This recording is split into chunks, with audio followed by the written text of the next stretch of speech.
திமுக என்ன யோகியமா? தமிழக அரசாங்க வருமானம் ஆண்டுக்கு 4 லட்சம் கோடி, மத்திய அரசு கொடுத்த பணம் 11 லட்சம் கோடி, உலக வங்கியில நமக்கு நம்ம தலை மீது கடன் வாங்கியது 4 லட்சம் கோடி,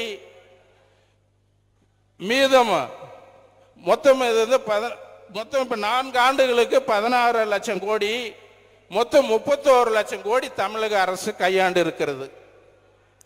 31 லட்சம் கோடி கையாண்டவங்க வெறும் 5000 கோடி மத்திய அரசு ஜிஎஸ்டி சிஜிஎஸ்டி எனக்கு ரிட்டர்ன் தரல, அதனால எங்களுக்கு நான் ஜனங்களுக்கு என்னமே பண்ண முடியலன்னு 31 லட்சம் கோடியில எவ்வளவு கொள்ள அடிச்சிருப்பாங்க? நல்ல பத்திரிகையாளர் இருந்தா போடுங்க, வழக்கு வந்தா நான் சந்திக்கிறேன்.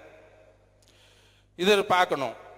இப்படி ஒவ்வொன்றும் போயிட்டு இருக்கும்போது அண்ணனுக்கு உடம்பு சரியில்லை.